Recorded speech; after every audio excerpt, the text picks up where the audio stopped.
Okay, paraphrasing. Not very difficult. I created a document previously for when Helix wasn't called Helix, right? But basically, a previous document was created to compile all the major comprehension type questions and all the different answers, because I don't believe you should be reading all the passages and attempting the questions. I believe you should be reverse engineering most of the comprehension answers to find patterns, similarities, and to train yourself like kind of like an AI to like download a lot of the answering style into your head, right, and try to create a system out of that. So today we're going to talk about paraphrasing questions. Oh, my bad.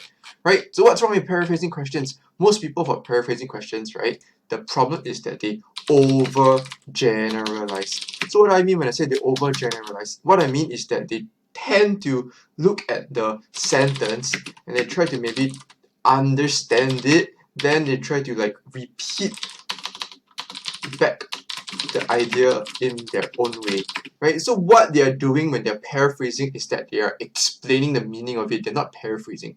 Paraphrasing and explaining is very, very different.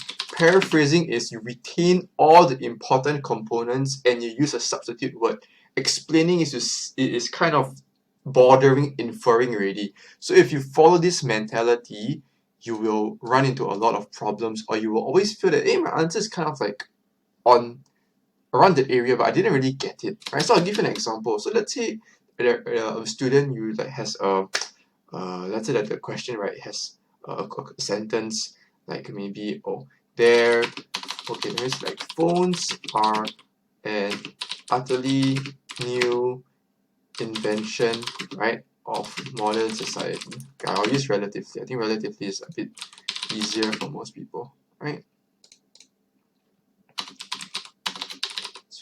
Okay, so for most students, if you follow your general stuff over generalizing, you might end up with a paraphrase and it's like answer in your own words. What does this mean, right? So when you see answer in your own words, you already know that it's a paraphrase question. So for most students, if you try to like just to say back what it means in your own idea, you'll say something like phones are quite a new modern invention, or quite a new modern technology, or that phones are quite a new modern device or something like that.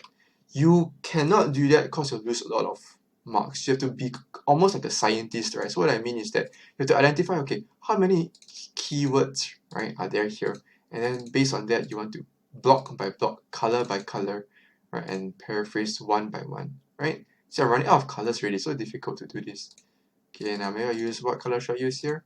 May I use green? Okay, so relatively, comparatively, right? New invention, novel creation, right, of modern today society, today's world, right? So you have to be so clean and clear cut about it, right? Phones are a comparatively novel creation of today's world. If you're not like so systematic about it, you will lose your marks. That's why a lot of people kind of feel that they understand the meaning, but they never really get the mark, right? Okay, so I'll just show you some examples, right, that might be helpful. Okay, so all of these beliefs seemed perfectly natural to me. In your own words, paraphrase already. What do you think made the writer accept these beliefs willingly? Right? So shaped by custom. So let's say the answer from the passage, right, was shaped by custom, ritual, and taboo. Shaped becomes okay, I'm sorry, it's a bit like the marker's a bit thick, right? So shaped becomes influenced, right? Ritual, custom, taboo, traditions, and beliefs, right? So this question required you to like go into the original comprehension passage to find the answer and then you paraphrase them, right? So this is the extract that is the relevant answer, and you need to be so systematic about it, right? When unquestioned.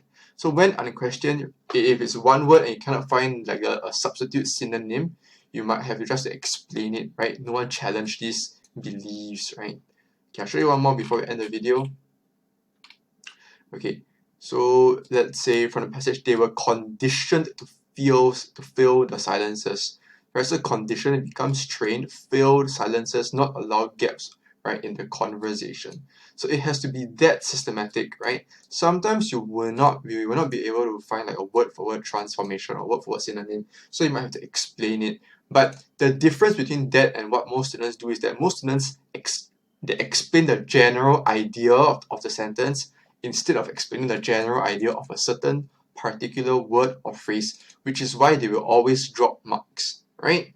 So if let's say I look at this and I can find a substitute word for each, but I can't really find a substitute word for modern society, I have to like explain it, right? That's okay. You can explain a small portion of it, but the mindset difference is that most students, they try to explain everything generally and you will lose marks, right? Unless you go into a specific piece and you really cannot find a substitute, transformation, or synonym, okay, then go ahead and try to explain it the best you can in your own words, because sometimes it's really difficult. Yeah. So the mindset is don't overgeneralize. You don't explain the general meaning of it. You must be almost like a scientist to replace part by part of it. Right? Make sense?